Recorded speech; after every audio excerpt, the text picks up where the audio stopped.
तस्मै श्रीगुरवे नमः।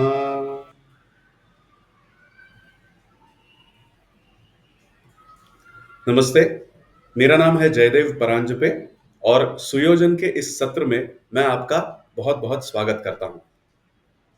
साथियों, ऐसी हवा है कि भारत बनेगा मैन्युफैक्चरिंग का हब। कुछ लोग कहते हैं कि चाइना को रिप्लेस भी कर देंगे। ऐसी बात नहीं है। और जो हमारे पॉलिसी मेकर्स हैं, वो तो कहते हैं कि हमें चाइना को रिप्लेस नहीं करना है, ऑन पर्पस नहीं करना है। और इसका एक अर्थ ये भी है कि हम हमारे रीजन में, हम हमारे क्षेत्र में, देश के अंतर्गत क्षेत्र में हम परिपूर्णता और आत्मनिर्भरता दोनों के लिए प्रयास करें। तो इस प्रकार से हमें इस बात को समझना चाहिए। अब कोई सोचेगा कि हम तो हजारों सालों से मैन्युफैक्चरिंग हब तो रहे ही हैं, इसमें क्या नई बात है? तो हम जो पहले होता था वैसे ही कर लेंगे। तो पता है पहले क्या होता था? पहले हर गांव-गांव में हर कोई अपने-अपने छोटे स्तर पर जो है गृह उद्योग करता था या छोटे-छोटे उद्योग ज्यादातर होते थे। उनका एक सहकारी जैसे गुट होता था। कुछ बड़े जो व्यवसाय बन जाते थे, उनमें श्रेष्ठी बैठा करते थे और निर्णय किया करते थे। तो ये जो पुराना हमारा एक मॉडल था और ये नया मैन्युफैक्चरिंग का स्केल वाला, इकोनॉमीज ऑफ स्केल वाला जो हब है, इन दोनों के कुछ बीच का रास्ता हमें अपनाना पड़ेगा दोस्तों। तो कैसे? आने वाले सत्रों में हम देखते जाएंगे।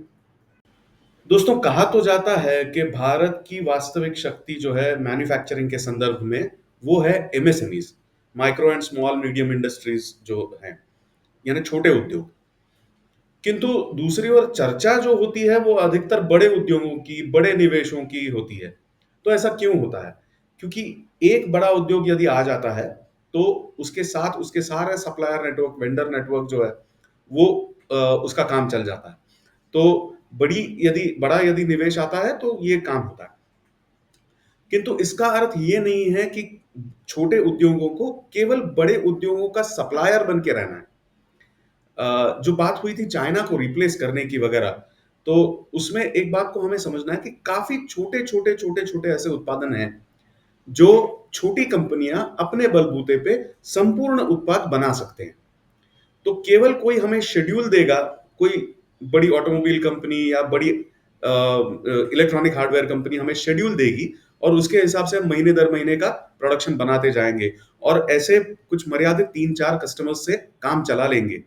ये जो एक दृष्टिकोण हमारे एमएसएमईज का पिछले कुछ दशकों में बना हुआ है, कुछ हिस्से का तो बना हुआ है, उससे हमें थोड़ा आगे चलना पड़ेगा।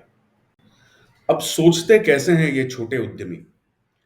देखना पड़ेगा कि छोटे उद्यमी या तो टेक्निकल बैकग्राउंड से आते हैं या कमर्शियल बैकग्राउंड से। तो होता ये है कि वो दोनों ही शुरुआत में जब उद्योग छोटा होता है, तो उन्हें कैश फ्लो मैनेज करना पड़ता है कि दिन का कितना आया, दिन का कितना गया, कितने पैसे हमने अंदर डाले और कितने बाहर निकलने की व्यवस्था होगी। तो उनकी जो परफॉर्मेंस मेजर करने की जो इकाई होती है, यूनिट जो होता है, वो आमतौर पर जिस यूनिट में वो रॉ मटेरियल खरीदते हैं, वो होता है। माने किलोग्राम आया और किलोग्राम गया, कितने किलो आज प्रोसेस हुआ। हालांकि जब बिकता है, उत्पादन जो होता है, जो बिकता है, तो वो किलोग्राम के हिसाब से नहीं बिकता है। आप खरीदते हो रॉ मटेरियल किलोग्राम के हिसाब से और बेचते हो कुछ उसका बना बनाया प्रोडक्ट। तो कितने प्रोडक्ट्स की संख्या बिकी, ये जानना बहुत जरूरी है।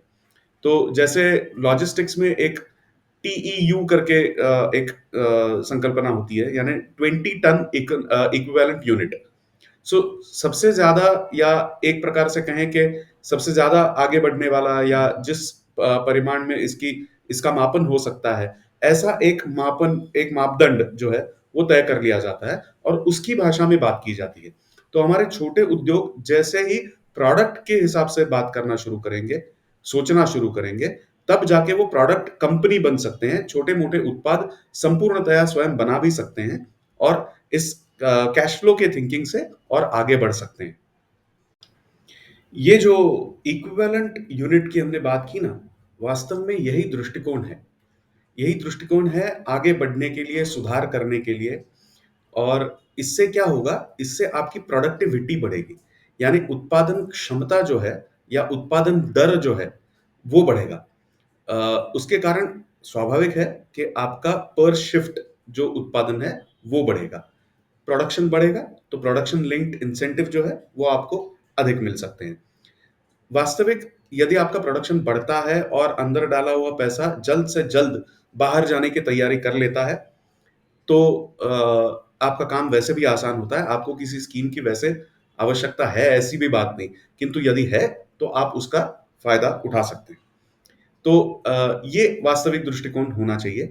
अब ये जो छोटा सा एक बदलाव है सोच में, कि किलोग्राम से हटके आप प्रोडक्ट के हिसाब से सोचें, ये यदि आप कर लें, आपके बाकी के रास्ते आपके मन में अपने स्वयं के विवेक से खुल जाएंगे। जहां खुलते हैं बढ़िया है, नहीं खुलते हैं हम आगे और भी बात करेंगे आने वाले समय में इन सारे विषयों पर।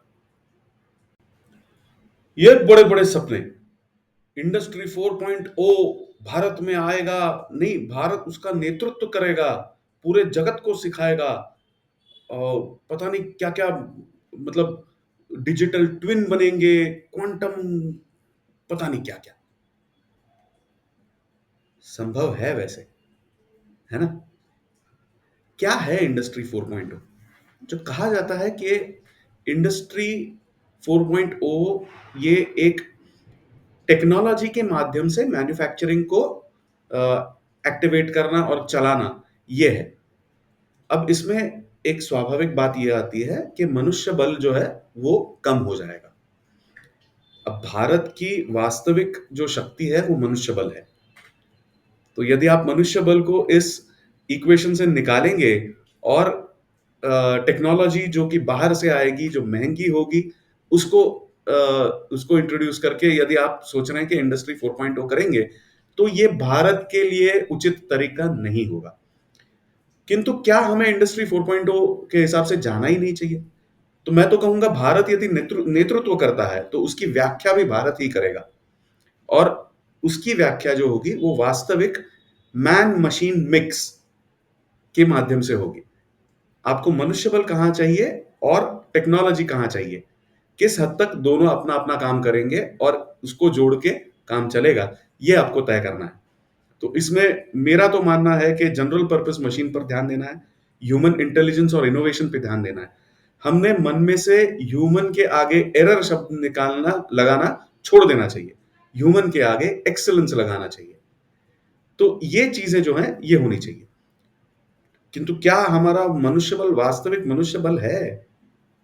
कुछ स्किल सेंसेस की बात हुई थी, आगे कुछ ज्यादा अब तक तो सुनाई नहीं पड़ रहा। तो ये बात ऐसी है कि जिसके लिए हम सरकार के ऊपर निर्भर ना रहें। हमारा मैन मशीन मिक्स हमारे विवेक से हम तय करें। वैसे ही हमारे कंपनी के अंदर जो लोग हैं या जिनको हम रिक्रूट कर रहे हैं, उनका स्किल सेंसेस हम स्वयं भी तो कर ही सकते हैं। आगे इस विषय पर और भी बातचीत करेंगे। दोस्तों, मेरा जो अनुभव रहा है उससे मैं कह सकता हूं कि ये ह्यूमन के आगे लगने वाला जो एरर शब्द है, ये रोजमर्रा के काम के बोरियत से अधिकतर आता है। और यदि उनको चैलेंज दिया जाए, हर हफ्ते हर 2 हफ्ते में कोई ना कोई चैलेंज दिया जाए, तो उनके अंदर का एक्सीलेंस बाहर आने लगता है। तो यदि इस माध्यम से हो या आपके अपने विवेक से हो, आप अपने कंपनी में अपने बिजनेस में सुधार कर सकते हैं, और यही सबसे उचित होगा। अब इन विचारों को उद्युक्त करना या विचारों को स्वच्छ करना यदि आवश्यक लगता है, तो मेरे जैसा एडवाइजर काम आता है। ये सेवाएं मैं देता हूं जो सशुल्क होती हैं, किंतु ये सेवाएं मैं कितने लोगों तक पहुंचा पाऊंगा? तो इससे अच्छा यही है कि जो स्वयं उद्युक्त हो सकते हैं उनके लिए मैं कुछ जनरल बातें बताया करूं। तो इसीलिए मैंने ये प्लेलिस्ट का आयोजन किया हुआ है। इस प्लेलिस्ट का नाम हमने रखा हुआ है सुयोजन। इस विषय पर सार्वजनिक स्तर पर अधिक विस्तृत और व्यापक चर्चा हो, ऐसा प्रतीत हुआ, इसीलिए मैं इस YouTube चैनल का प्रयोग कर रहा हूं। तो यदि आप मुझे सहयोग करना चाहते हैं तो इस वीडियो को लाइक करें, शेयर करें, कमेंट सेक्शन में अपने विचार छोड़ें, चैनल को सब्सक्राइब करें, अपने परिजनों में भी इस बात का प्रसार करें। इसके अतिरिक्त आप मुझसे मेरे अन्य सोशल मीडिया हैंडल्स पर भी जुड़ सकते हैं, और अगले आने वाले सत्र से पहले-पहले आप हमसे इस व्हाट्सएप नंबर पर संवाद कर सकते हैं। अपने प्रश्न पूछ सकते हैं, सुझाव दे सकते हैं और विचार भी रख सकते हैं। मैं आपसे आग्रह करूँगा कि संवाद करें और स्मरण रहे, अपने विवेक को सदा जागृत रखें, क्योंकि अंतिम गुरु मंत्र तो एक ही है, आपो दीपो भव। बहुत-बहुत धन्यवाद।